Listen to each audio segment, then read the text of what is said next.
नमस्कार, स्वागत है आपका जनगणमन 24/7 पर जो कि मेरा यूट्यूब चैनल है। आप उसे लाइक करें, सब्सक्राइब करें और ठीक 2 दिन पहले यानी कि कल का आखिरी दिन है कैंपेन का और आज एक बड़ा इन्वेस्टिगेशन सामने आया है नीतीश कुमार के ऊपर।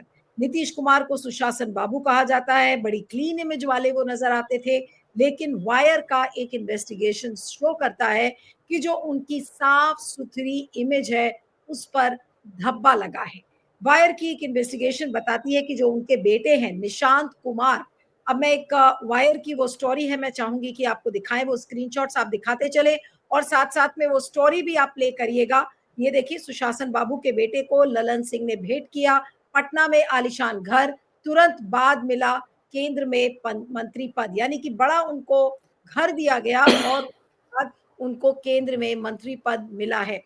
बाकायदा उस मकान की डीड वगैरह सारी इस इन्वेस्टिगेशन में है। वो आपको आप स्क्रीनशॉट प्ले करते जाइएगा सागर अगर आप बैक स्टेज में हैं। तो ये जो इन्वेस्टिगेशन है ये बताती है कि उनके बेटे निशांत कुमार को उनकी पार्टी जनता दल यूनाइटेड के कद्दावर नेता और केंद्रीय मंत्री राजीव रंजन सिंह उर्फ लल्लन सिंह ने एक आलीशान घर तोहफे में दिया। पेंट हाउस की तरह बना ये घर पटना के रईस इलाके बेली रोड के पास बहुमंजिली इमारत शिव राधिका कॉम्प्लेक्स की सबसे ऊपरी मंजिल पर स्थित है। मैं चाहूंगी कि उस अपार्टमेंट की जो तस्वीर है वो भी आप दिखाएं। तो ये जो आपको बैकड्रॉप में दिख रही है जो तस्वीर जिस अपार्टमेंट की, ये वही अपार्टमेंट है जिसमें कि एक पेंट हाउस राजीव रंजन ने निशांत कुमार को दिया है। ये गिफ्ट डीड 15 जनवरी 2024 को दर्ज हुई थी, यानी पिछले लोकसभा चुनाव से ठीक 3 महीने पहले अपनी पार्टी के सुप्रीमो सुशासन बाबू के सुपुत्र को इतना महंगा तोहफा देते वक्त राजीव रंजन सिंह मुंगेर से लोकसभा सांसद थे। वे इससे पहले कई बार सांसद रह चुके थे, लेकिन इस बार जब वो चुनाव जीते तो उन्हें नरेंद्र मोदी की सरकार में जेडीयू के कोटे से मंत्री पद मिल गया और इस तरह ललन सिंह केंद्र में पहली बार मंत्री बन गए। मैं चाहती हूं आपको वो डीड दिखाऊं। वो डीड अंग्रेजी में लिखी हुई है और उस डीड को अगर आप प्ले करें, अगर आपने डाउनलोड कर लिया हो तो सागर उस डीड को प्ले करें। उस डीड में साफ साफ दिया हुआ है कि the donor herein mister Rajeev Ranjan Singh out of extreme love and affection for the donee Mr. Nishant, since his childhood and pleased with his attitude towards the donor, is willing to endow him with the column number 5 immovable property in token thereof। यानी कि gift के तौर पर जो राजीव रंजन है उन्होंने बोला है कि निशांत के प्रति उनका प्यार है और बहुत सौहार्द है, इस चीज को उन्होंने लिखा है। And whereas the donee to honouring the wish of the donor has agreed to accept the gift of the donor with all humility. यानी कि एक ने गिफ्ट दिया और निशांत कुमार जो नीतीश कुमार के बेटे हैं उन्होंने गिफ्ट ले लिया। And whereas it is now legally expedient that the donor should execute the deed of gift conveying the column number 5 property absolutely in favor of the donee in which the donee is also agreed। यानी कि आम सहमति से इस property को transfer किया गया बतौर गिफ्ट के रूप में। इस तोहफे के करीब 50 दिन बाद यानी बिहार विधान परिषद चुनाव से ठीक पहले 4 मार्च 2024 को मुख्यमंत्री नीतीश कुमार ने अपने एफिडेविट में कुल संपत्ति 16,82,82,719 रुपए घोषित की थी। इसमें से 1.48 करोड़ अचल संपत्ति थी, 16.82 लाख चल संपत्ति के रूप में दर्ज है और एफिडेविट के अनुसार वित्तीय वर्ष 2022 और 23 में उनकी सालाना आय महज 4,92,810 रुपए रही है। इतनी कम संपत्ति और सालाना आय वाले मुख्यमंत्री के बेटे को इतना बड़ा तोहफा मिल गया। अब घटना के पटना के जो महंगे इलाके में स्थित ये पूरा आवास है, जैसा मैंने आपको बताया, राजीव रंजन ने फ्लैट नंबर 501 एक महिला बबीता सिंह से साल 2020 में खरीदा था। ये उसकी पूरी हिस्ट्री है। लेकिन अब इस इन्वेस्टिगेशन के बाद और इस कॉम्प्लेक्स की जो जमीन है उसमें भी निशांत को अनुपातिक हिस्सेदारी हस्तांतरित की गई है। ये कॉम्प्लेक्स कुल 31.25 डिसमिल यानी करीब 10 कट्टा या 13,610 वर्ग फुट पर बना हुआ है। निशांत के फ्लैट के लिए इसका अनुपातिक हिस्सा लगभग 700 वर्ग फुट आता है और इस तरह निशांत को फ्लैट के साथ 700 वर्ग फुट भूमि भी उपहार में मिली है। तो फ्लैट तो है ही, साथ में एक्स्ट्रा जमीन भी मिली हुई है। अब जो ये पेंट हाउस में 4 5 बार आए हैं मुख्यमंत्री, ये भी इसमें बताया गया है। शिवराधिका कॉम्प्लेक्स के गार्ड के अनुसार निशांत कुमार इस घर में आते जाते रहते हैं। 4-5 बार नीतीश कुमार भी यहाँ आ चुके हैं। करीब साल भर पहले इस पेंट हाउस के गृह प्रवेश पूजा में भी नीतीश कुमार शामिल हुए थे, ये केयर टेकर ने बताया। अब सुशासन बाबू यानी कि नीतीश कुमार की छवि पर कितना बड़ा धब्बा है। नीतीश कुमार की पहचान सुशासन बाबू की तरह ही है। बेटे को उपहार में मिली ये संपत्ति उनकी ईमानदार छवि पर सवाल खड़े करती है। नीतीश कुमार लालू यादव तथा बिहार के अन्य दिग्गज नेताओं की तरह राजीव रंजन सिंह 1974 के जेपी आंदोलन से निकले हैं। वह 3 बार मुंगेर और 1 बार बेगूसराय से लोकसभा सांसद रह चुके हैं। एक बार उन्हें राज्यसभा भी भेजा गया था। साल 2014 में अपनी लोकसभा सीट गंवाने के बाद ये विधान परिषद के सदस्य चुने गए थे। अब ये जो पूरी इन्वेस्टिगेशन है, ये अब क्या दर्शाता है कि ललन सिंह और नीतीश कुमार का जो रिश्ता है वो बेहद करीबी है। इतना करीबी कि अगर वो अपने उनके बेटे को एक फ्लैट अगर वो गिफ्ट में देते हैं, तो ये क्या दर्शाता है? क्या चुनाव के यानी कि मतदान के 48 घंटे पहले अगर ये वायर का ये इन्वेस्टिगेशन सामने आया है, तो ये क्या नीतीश कुमार की छवि को तार-तार कर सकता है? आज इसी पर हम चर्चा करेंगे। हमारे साथ 2 खास मेहमान जुड़े हुए हैं, उनसे मैं आपका परिचय करवाती हूँ। पंकज सिंह हमारे साथ हैं, वरिष्ठ पत्रकार, पॉलिटिकल कमेंटेटर और Siddharth Sharma independent media analyst भी हमारे साथ हैं। सिद्धार्थ, आपका भी स्वागत है। पंकज सिंह से शुरुआत करूंगी। पंकज, वायर का ये जो इन्वेस्टिगेशन है, ये नीतीश कुमार की छवि के लिए कितना घातक है? हाँ देखिए नीलू जी, ये वायर का जो इन्वेस्टिगेशन है, ये देखिए नीतीश जी के छवि पर जो है बहुत बड़ा डेंट है। ये इन लोग का जो एक अभियान चलता था कि लालू जी पे जो आरोप लगाया जाता था लैंड फॉर जॉब का मामला बना करके, तो उसमें भी तो जो लोग थे वो लोग गिफ्ट डीड किए या इसी तरह का जो है मोडस ऑपरेंडी अपनाया गया जो है जमीन को देने के लिए। तो जब लैंड फॉर जॉब मामला में जब वो गलत था, तो फिर ये बताइए कि हम लोग के यहाँ बिहार में एक कहावत है कि मगनी के जो है मैल भी नहीं दिया जाता है, मतलब बिना मतलब का शरीर का मैल जो है वो भी लोग नहीं देता है आज का जो समय है उसमें। तो ये बताइए कि करोड़ों रुपया का फ्लैट, ऑन पेपर तो 90 लाख रुपया है, लेकिन जिस लोकेशन में है शास्त्री नगर का एरिया और जिस तरह का डिस्क्रिप्शन दिया गया है पेंट हाउस का, तो ये करोड़ों रुपया का फ्लैट जो है बिना कोई मतलब का तो ट्रांसफर किया नहीं जा सकता है। और देखिए नीतीश जी का यूएसपी यही रहा है कि उनके ऊपर आज तक जो है इस तरह का डायरेक्ट उनके या उनके परिवार के ऊपर कोई इस तरह का दाग नहीं लगा है। तो ये बताइए कि ये तो यही मामला हो गया फ्लैट फॉर मंत्री पद। फ्लैट जो है वो मंत्री पद के लिए दिया जा रहा है या कोई और इसके लिए दिया जा रहा है। तो ये नीतीश जी के लिए तो बहुत बड़ा ब्लो है। नहीं तो ये क्या अब इससे नीतीश कुमार की जो छवि है वो एक भ्रष्टाचारी मुख्यमंत्री की नहीं हो गई कि भाई वो कहते हैं सुशासन बाबू थे, बड़ी क्लीन इमेज थी। अब देखिए कि ललन सिंह उनको और उनके बेटे को गिफ्ट कर रहे हैं। नीतीश कुमार अगर वहां उस फ्लैट में 4-5 बार आए हैं, तो क्या उनको नहीं पता कि निशांत कुमार को ये फ्लैट राजीव रंजन उर्फ ललन सिंह ने दिया है? और अब राजीव रंजन और नीतीश कुमार दोनों को क्या निपटा दिया गया है इस इन्वेस्टिगेशन के द्वारा? जी ना, बिल्कुल। देखिए जैसे क्या है नीलू जी की गिफ्ट दिया गया, ठीक है, गिफ्ट दिया गया, लेकिन इसको छुपाया क्यों किया? इसको सार्वजनिक किया जाना चाहिए था। जब दिया गया था उसी समय सार्वजनिक कर दिया जाता। अगर इसको छुपाया गया है तो समझ लीजिए कि ये इसके पीछे क्या है, लोगों को जानने नहीं दिया जा रहा था। ऐसे ही कोई किसी को करोड़ों रुपया का न कोई रिलेशन है, ना कोई संबंध है, केवल दोस्ती यारी में जो है और वो भी ललन सिंह जी का ठीक है, नीतीश जी के साथ अच्छा संबंध रहा, लेकिन 2009 में ललन सिंह जी नीतीश जी से अलग भी हो गए थे और उन्होंने नीतीश जी के अगेंस्ट में प्रचार भी किया। उन्होंने भाषण में भी बोला कि नीतीश जी के पेट में जो दांत है वो मैं जानता और उसका इलाज मैं ही कर सकता हूँ। और उसके बाद फिर जो है 2012 में लोग साथ में आए और फिर इतना संबंध प्रगाढ़ हो गया कि में जो है अब करोड़ों रुपया का संपत्ति जो है वो गिफ्ट कर दिया गया जो है नीतीश जी के जो पुत्र हैं निशांत जी उनको। तो ये जो है देखिए बहुत आराम से पचने वाला चीज नहीं है।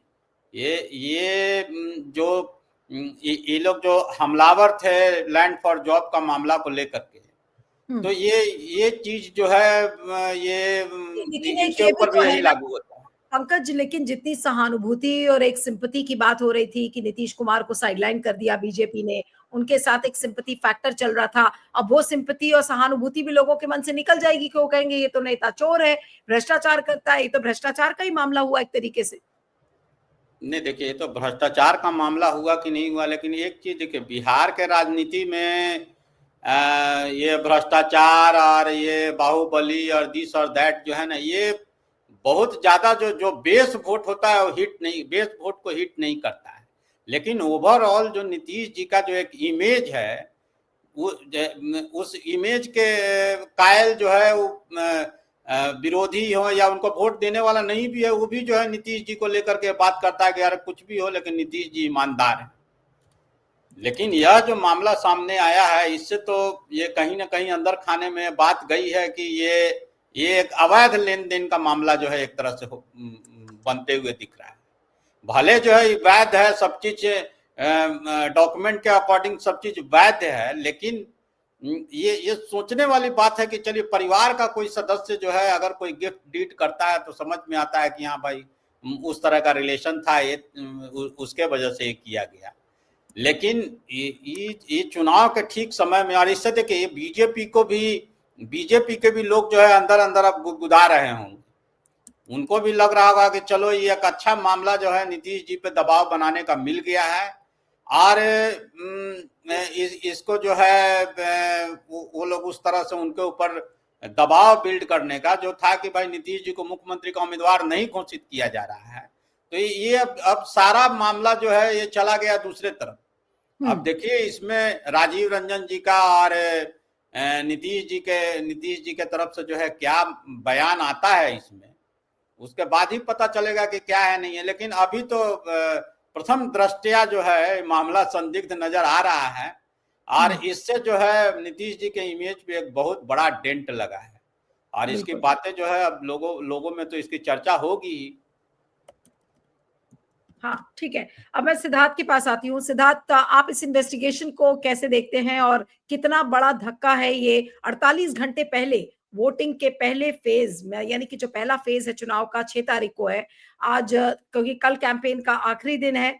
और क्या मानकर हम चले कि 48 घंटे पहले अगर या 3 दिन पहले अगर इस तरीके का खुलासा होता है तो इसके क्या मायने हैं? जी, इसका मायने सीधा हो जाएगा कि अभी से लेके 11 तारीख तक जब दूसरा फेज का वोटिंग होगा तब तक नीतीश कुमार या बीजेपी नीतीश कुमार को ईमानदार वाला नैरेटिव अब ये नहीं ले पाएंगे। क्योंकि इससे हुआ ये है कि वोट में कितना फर्क पड़ेगा ये अलग बात है, लेकिन जब आप कैंपेन करते हैं, किसी के बारे में एक छवि बनाते हैं, एक नैरेटिव देते हैं, तो हमें पता है नीतीश कुमार के बारे में एक सुशासन व्यक्ति हैं, कम से कम और कुछ है या नहीं, व्यक्तिगत रूप से ईमानदार हैं, इस तरह की छवि है। लेकिन बात ऐसी है कि नीतीश कुमार ने हमें ध्यान में रखना चाहिए, नीतीश कुमार बिहार के एमएलए नहीं है। वो ये विधानसभा चुनाव भी वो चुनाव एमएलए के रूप में नहीं लड़ रहे हैं, वो एमएलसी हैं। बिहार में दो व्यवस्थाएं, एमएलए भी होते हैं, विधान परिषद भी होता है। तो एमएलसी के नाते जब 2022-23 में नीतीश कुमार जी ने अंतिम बार अपना पर्चा भरा था एमएलसी चुनाव के लिए, उस समय उन्होंने अपनी मासिक आय बताई थी 40,000 रुपया। तो मासिक आय जिस व्यक्ति की 40,000 रुपए वो खुद बता रहा है, उनके बेटे को अगर उन्हीं के पार्टी का कोई करोड़ों का फ्लैट अगर गिफ्ट डीड दे रहा है और ये कह के दे रहा है कि मेरे उसके साथ बहुत आत्मीय संबंध हैं, तो भाई साहब हम भी पटने में हमारी शादी हुई है, पटना हमारा ससुराल भी है, हम कौन से बुरे हैं, ललन सिंह जी को हम कहना चाहते हैं, ढंग से टीवी पर बोल भी लेते हैं, इतनी आत्मीयता हमारे लिए भी दिखा दीजिए ना महाराज, ऐसा गिफ्ट एक आध हमको भी दे दीजिए। लेकिन उन्होंने हमको नहीं दिया, उन्होंने पंकज जी को नहीं दिया, उन्होंने बिहार के और किसी आदमी को नहीं दिया, उन्होंने नीतीश कुमार के बेटे को ही ये गिफ्ट क्यों दिया? और नीतीश कुमार के बेटे को ये गिफ्ट देने के बाद उनको अगले 4 महीने के अंदर केंद्रीय मंत्री पद कैसे मिल गया? तो ये बिल्कुल स्पष्ट हो जाता है कि नीतीश कुमार का जो छवि है सुशासन की जो छवि है वो तो मेरे ख्याल से मोकामा में जो घटना घटी उसके बाद उसमें बहुत जबरदस्त डेंट पड़ा, क्योंकि आपका सुशासन तभी तक रहता है जब जनता जीवित रहती है। यहाँ पर तो जनता को राह चलते अगर मारा जा रहा है, किसी को भी हत्याएं हो रही है, तो सुशासन वाला जो क्या कहते हैं नैरेटिव है, वो जो कथानक है, वो जो विमर्श है, वो वहीं खत्म हो जाता है। लेकिन एक विमर्श अभी भी था, सामने वाला कह सकता था प्रचार में कि और कुछ नहीं है तो नीतीश कुमार कम से कम ईमानदार है, अपने परिवारवाद वो नहीं करते हैं, व्यक्तिगत रूप से ईमानदार हैं। लेकिन ये जो विषय आ गया है, वायर ने जो खुलासा किया है, इसमें तो आश्चर्य होता है कि जो व्यक्ति कह रहा है कि मेरी मासिक आय 40,000 रुपए है, उसके अगर बेटे को कोई करोड़ों की फ्लैट संपत्ति डोनेशन गिफ्ट दे रहा है और वो गिफ्ट ले भी रहा है और उसके बाद उसको कुछ मंत्री पद मिल भी रहा है, इसका मतलब वो जो नैरेटिव अब आने वाले समय में नीतीश कुमार, या नीतीश कुमार की बात नहीं है, जेडीयू का बीजेपी भी जब कैंपेन करती है तो भले वो नीतीश कुमार को निपटाना चाहती है, नीतीश कुमार को साथ नहीं लेना चाहती है, नीतीश कुमार को मुख्यमंत्री का उम्मीदवार घोषित नहीं करती है, लेकिन उनके मुख्यमंत्री के उपलब्धियों को तो वो गिनाती ही है, नीतीश कुमार की उपलब्धियों को गिनाती है। वो भले बगल में उनको नहीं बिठाती है, भले उनको निपटना चाह रही हो, लेकिन पिछले 20 साल से ये भी तो सच है कि एनडीए में, जब भी एनडीए सरकार में रही है बिहार में, उस समय भाजपा के लिए नीतीश कुमार ही मुख्यमंत्री थे। तो उनके मुख्यमंत्री काल में जो जो उपलब्धियां हुई, वो उपलब्धियां भाजपा गिनाती है, और भाजपा गिनाने में सुशासन का नाम लेती है, ईमानदारी का नाम लेती है, नीतीश कुमार परिवारवादी नहीं है ये बताती है, दूसरे लोग महागठबंधन के लोग परिवारवादी हैं ये बताती है, ये बताती है कि नीतीश कुमार बहुत ईमानदार हैं, ये बताती है कि बाकी लोग भ्रष्टाचारी हैं। लेकिन अब ये जब घटनाक्रम ऐसा इस तरह का चल गया और इस तरह का अखबार ने एक्सपोजे निकाल दिया, खुलासा निकाल दिया, अब इसके बाद एनडीए को अपने प्रचार में, अपने पैम्फलेट में, अपने भाषणों में ये कहना बड़ा मुश्किल हो जाएगा कि नीतीश कुमार बहुत ही ईमानदार व्यक्ति हैं और परिवारवाद उनके अंदर नहीं है, क्योंकि इस जी, चीज में लेकिन दोनों साबित हो जाता है कि एक परिवारवाद भी है और लाभ की इच्छा भी है, दोनों साबित हो रहा है। आपने ये ठीक कहा कि परिवारवाद भी साबित हो रहा है, भ्रष्टाचार भी साबित हो रहा है। एनडीए एज अ होल के लिए तो प्रॉब्लम होगी, लेकिन बीजेपी के मन में क्या लड्डू नहीं फूट रहे होंगे कि चलो अब तो हमारे लिए बहाना मिल गया हमको नीतीश कुमार को निपटाने का। तो एक तरीके से अब ये इन्वेस्टिगेशन के पेपर्स कैसे लीक हुए, क्या हुए, ये अपने आप में एक रहस्य है, लेकिन ये वायर ने किया है ये इन्वेस्टिगेशन। ये दिखता है कि नीतीश कुमार और ललन सिंह दोनों को एक साथ निपटा दिया गया। देखिए, इसमें मेरे ख्याल से वायर जो पत्रिका है, इसके बारे में हमें पता है कि काफी प्रतिष्ठित पत्रिका है, थोड़ी बहुत अच्छी खोजी पत्रकारिता कर लेते हैं। तो इन्होंने अगर खोजी पत्रकारिता की है, तो जिस तरह से पंकज भाई ने कहा, इससे जेडीयू का जो वोटर है उस पर कोई बहुत असर नहीं पड़ने वाला, ये बिल्कुल स्पष्ट है। क्योंकि जेडीयू का जो वोटर है, खास करके गरीब ग्रामीण श्रमजीवी महिला, ये है क्या कहते हैं जेडीयू का वोटर वर्ग, गरीब ग्रामीण श्रमजीवी महिलाएं इसीलिए वोट देती हैं क्योंकि नीतीश कुमार ने शराबबंदी लाई, 50% आरक्षण महिलाओं को दे दिया, इसीलिए महिलाएं नीतीश कुमार को वोट करती हैं।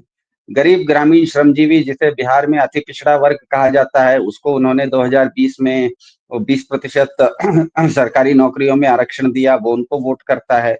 तो उनका जो वोट बैंक है या उनका जो वोटर बेस है, उसको इस तरह की चीजों से कोई बहुत फर्क नहीं पड़ता, और ये समाचार वहां तक जाएगा भी नहीं, वोटरों तक पहुंचने से पहले ही ये इवेपोरेट हो जाएगा, ये भाप बन के उड़ जाएगा। तो इसमें भी जेडीयू के वोट बेस को तो उतना नुकसान नहीं पहुंचेगा। दिक्कत ये आएगी कि अभी से लेके 11 तारीख तक भारत के प्रधान जी हो, बीजेपी का जो पूरा का पूरा स्टार प्रचारकों का गैंग हो, कई राज्यों के मुख्यमंत्री हो, ये लोग जब आते हैं और बिहार में हेलीकॉप्टर से उतरने के बाद एक चुनावी रैली करते हैं जिसमें बड़े बड़े ये भाषण देते हैं, उस भाषण का मेन थीम क्या होता है? सबसे मेन थीम तो यही होता है कि नीतीश कुमार सुशासन देते हैं, नीतीश कुमार ईमानदार हैं, नीतीश कुमार में परिवारवाद नहीं है, और दूसरी तरफ आप महागठबंधन में जाइए तो उनके यहाँ परिवारवाद भी है, उनके यहाँ भ्रष्टाचार भी है, और उनके यहाँ जंगल राज भी है। तो ये जो क्लियर कट एक वो कहानी बताते समय एक क्या कहते हैं नैरेटिव थ्रो करते हैं, एक कथानक फेंकते हैं लोगों के सामने, वो कथानक फेंकना मुश्किल हो जाएगा ना। वो कथानक कैसे फेंकेंगे? अब वो सुशासन की बात कर ही नहीं सकते क्योंकि मोकामा में जो घटना हो गई वो सुशासन में हो नहीं सकती। परिवारवाद की वो बात नहीं कर सकते क्योंकि जो परिवारवाद की बात करता है उसके बेटे को 1-1 करोड़ का फ्लैट नहीं दिया जाता। पर आप भ्रष्टाचार की बात नहीं कर सकते, क्योंकि जिसका महीने का 40,000 रुपए तनख्वाह, खुद वो बोल रहा है कि मेरी कमाई महीने की 40,000 है, उसको 1 करोड़ का फ्लैट कौन डोनेशन मतलब गिफ्ट दे देता है। तो ये तीनों चीज हमें पता है कि बीजेपी के स्टार प्रचारक जब भी बिहार में उतरते हैं तो अपने बारे में, मतलब एनडीए के बारे में कहते हैं कि हमारे यहाँ सुशासन है, हमारे यहाँ भ्रष्टाचार नहीं है, हमारे यहाँ परिवारवाद नहीं है। महागठबंधन में देखिए, वहां पर जंगल राज भी है, वहां पर परिवारवाद भी है, वहां पर भ्रष्टाचार भी है। अब ये तीनों चीजें इनके ऊपर खुद साबित हो गई। मोकामा ने इनके यहाँ जंगल राज है ये साबित कर दिया, और ये महोदय ने, ललन सिंह ने साबित कर दिया कि नीतीश कुमार के अंदर परिवारवाद भी है। और भ्रष्टाचार की बात करेंगे तो आपको अगर 1 करोड़ का फ्लैट लेना था तो गिफ्ट डीड क्यों लेना भैया? ये तो अपने आप में जनता की नजर में तो मतलब आर्ग्यूमेंट के लिए, छवि के दृष्टि से तो ये भ्रष्टाचार हो जाता है। हालांकि कानूनी दृष्टि से यह भ्रष्टाचार साबित नहीं होता है, कानूनी दृष्टि से कोई गलत नहीं है, लेकिन नेता हर चीज कानून के सामने थोड़े जाता है, वो तो जनता की अदालत में जाता है।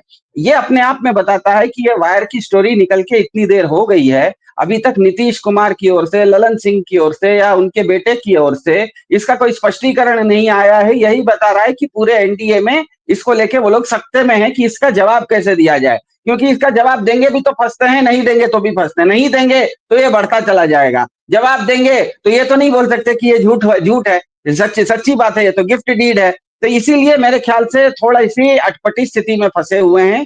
फंसे हुए इसीलिए नहीं है क्योंकि जेडीयू का कोई एक भी वोट इससे घटने वाला जेडीयू को नहीं है। दिक्कत यह है कि एनडीए के जो स्टार प्रचारक दिल्ली से हेलीकॉप्टर और हवाई जहाज में आके यहाँ पर आके उपदेश फैलते हैं, प्रचार फैलते हैं कि इंडिया गठबंधन में भ्रष्टाचार है, इंडिया गठबंधन में परिवारवाद है, इंडिया गठबंधन में जंगल राज है। ये तीनों कहानियां आने वाले समय में इनके लिए देना बहुत मुश्किल हो जाएगा।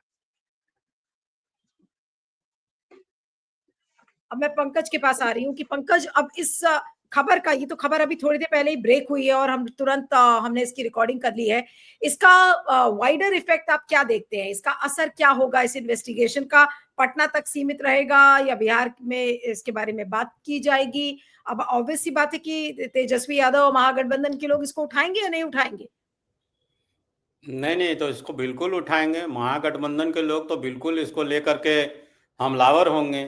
और देखिए, टेक्नोलॉजी का युग है, सूचनाएं जो है एक जगह से दूसरे जगह जाने में अब बहुत समय नहीं लगता है। अभी आप देखिएगा कि थोड़ी ही देर में जो है ये व्हाट्सएप ग्रुप के माध्यम से जो है लगभग सब जगह यह सूचना जो है पहुंच गई है। सब लोग इसके बारे में पता करने लगे हैं कि सही न्यूज है कि कहीं फेक न्यूज तो नहीं है। तो ये अभी से लेके शाम तक देखिए इसमें बहुत सारा कुछ डेवलपमेंट होगा। और ये कहीं ना कहीं नीतीश जी के इमेज पे एक बहुत बड़ा डेंट है। और जो ये लोग हमलावर हो रहे थे महागठबंधन के ऊपर, और खास करके तेजस्वी जी और लालू जी के ऊपर जो है, ये हमला जो है कहीं ना कहीं कुंद होगा जो है इसमें। आखिर इसका एक देना पड़ेगा कि भाई ललन सिंह द्वारा ये करोड़ों रुपया का प्रॉपर्टी गिफ्ट करने का क्या मतलब है? बीजेपी के लिए इसको बचाना या डिफेंड करना कितना मुश्किल होगा, क्योंकि अभी तक तो सुशासन बाबू, हमने बहुत क्लीन गवर्नेंस दी इतने 20 सालों में, ये बार बार बातें कही चली जा रही थी। बीजेपी भले ही अंदर अंदर कितनी भी खुश क्यों ना हो, लेकिन क्योंकि एनडीए की सरकार है तो एनडीए को किस तरीके से डिफेंड करेगा एनडीए अब इसको? देखिए, एनडीए बीजेपी जो है बहुत ज्यादा हमको नहीं लगता है कि इस मामले को लेकर के कुछ डिफेंड करेगी। उसके लिए उसको तो बैठे बैठा लड्डू मिल गया हाथ में। वो तो स्वयं जो है नीतीश जी को निपटाने के कार्यक्रम में लगा हुआ है।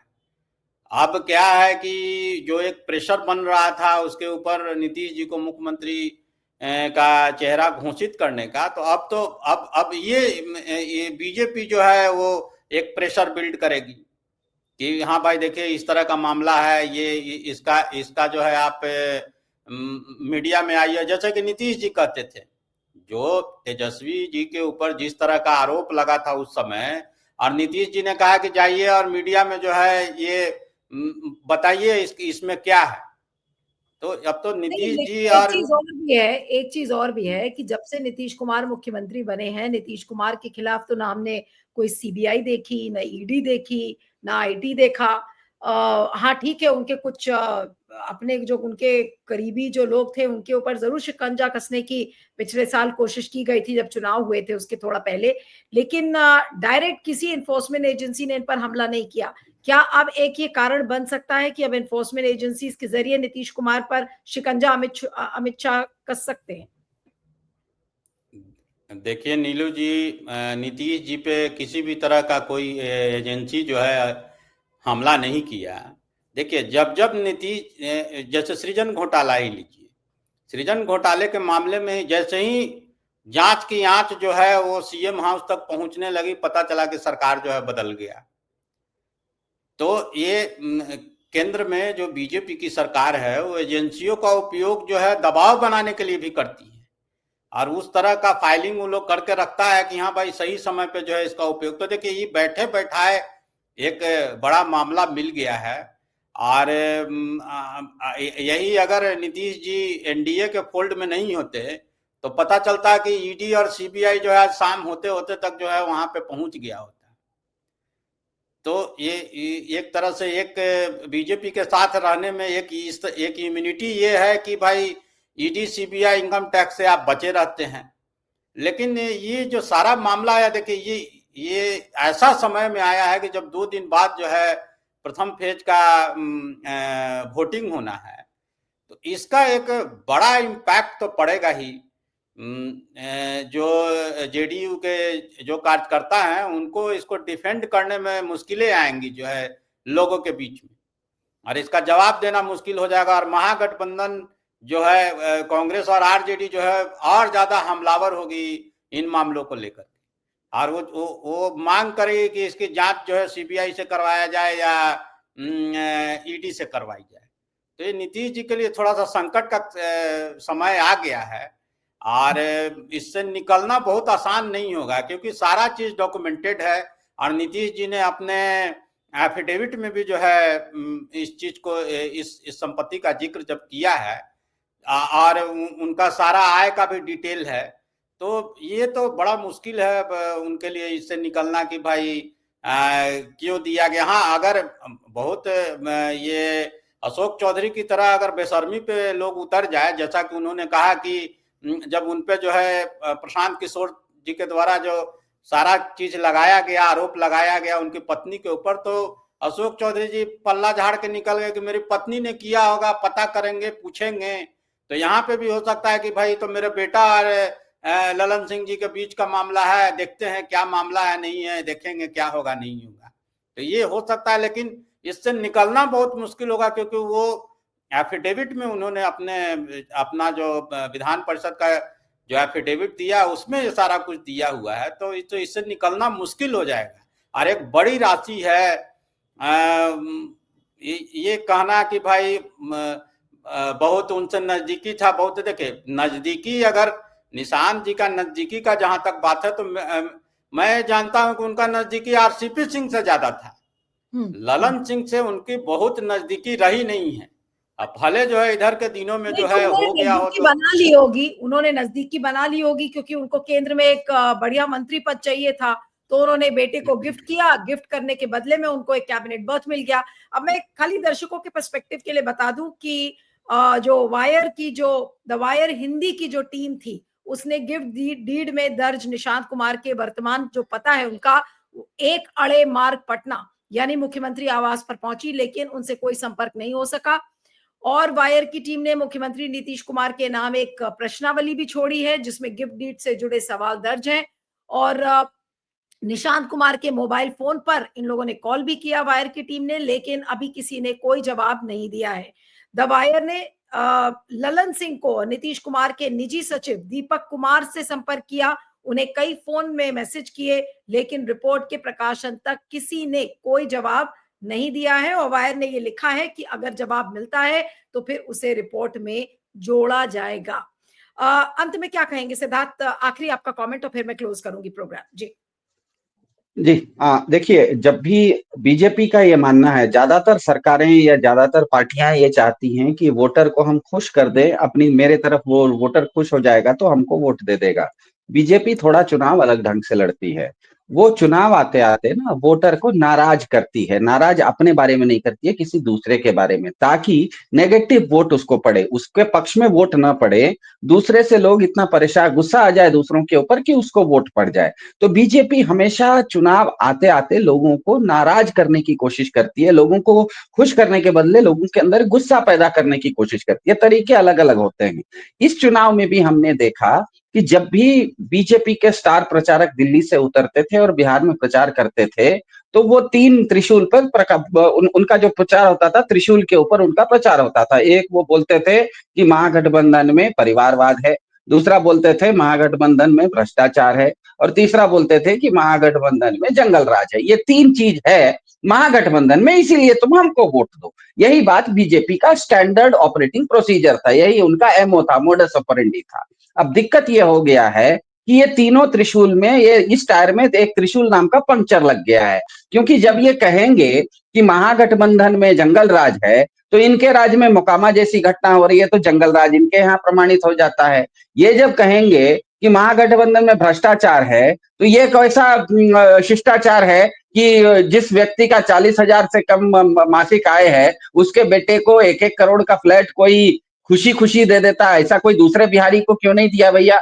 ललन सिंह को अगर इतना ही लोगों के साथ आत्मीयता थी, तो पंकज भाई भी बिहार के, उनको भी एक फ्लैट दे देते, हम भी बिहार के, हमको भी एक फ्लैट दे देते। पटना में इतने सारे लोग, गरीब लोग हैं, किसी को भी आत्मीयता दिखा देते। ये आत्मीयता दिखाना था तो एक ही व्यक्ति को, मुख्यमंत्री के बेटे को ही क्यों आत्मीयता दिखाया? इसका मतलब परिवारवाद भी साबित हो जाता है। और तीसरा इसमें जो आर्थिक दृष्टिकोण है कि ये जो फ्लैट है ये करीब 1 करोड़ का है, और जो मुख्यमंत्री अपना खुद की आय घोषित करते हैं, वो कहते हैं कि मेरी महीने की 40,000 का इनकम है, 40,000 की आय है।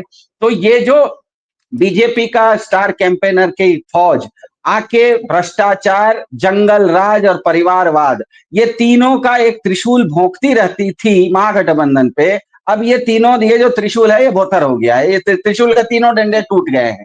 तो अब मेरे ख्याल से आने वाले समय में क्या कहते हैं, बीजेपी के स्टार कैंपेनर्स को बिहार में लोगों को कहने के लिए कुछ बहुत नई कथाएं, कहानियां नहीं रहेंगी। ये दिक्कत उनको प्रचार में आने वाली है।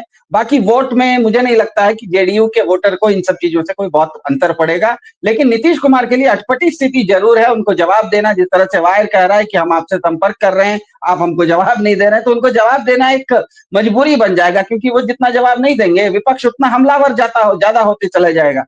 भले ही वोट बैंक पर असर ना पड़े, जो छवि है, जो परसेप्शन बैटल है, जो परसेप्शन के थ्रू ये पूरा चुनाव खेलने की कोशिश की जा रही है, तो उस परसेप्शन बैटल में ये एक और घातक इन्वेस्टिगेशन सामने आ गया है जो नीतीश कुमार के ऊपर है, और नीतीश कुमार को इसका जवाब तो देना ही होगा। आज नहीं देंगे तो कल देना होगा। बीजेपी के मन में अंदर लड्डू फूट रहे होंगे, और वो अब ये सोच रही होगी कि नीतीश कुमार को अब निपटाने का एक और हथियार उनके पास सामने आ गया है। अब उसमें इन्वेस्टिगेशन जो एनफोर्समेंट एजेंसीज हैं उनको लगाया जाएगा, या आर्म ट्विस्ट किया जाएगा, उनको ब्लैकमेल करके धमकी दी जाएगी, अंदरूनी तौर पर जैसे बैकरूम मैनूवरिंग होती है पॉलिटिक्स में। अब इसको कैसे इस्तेमाल किया जाएगा ये देखना होगा। आप दोनों का बहुत बहुत शुक्रिया, Pankaj Singh ji, Siddharth, thank you so much for joining.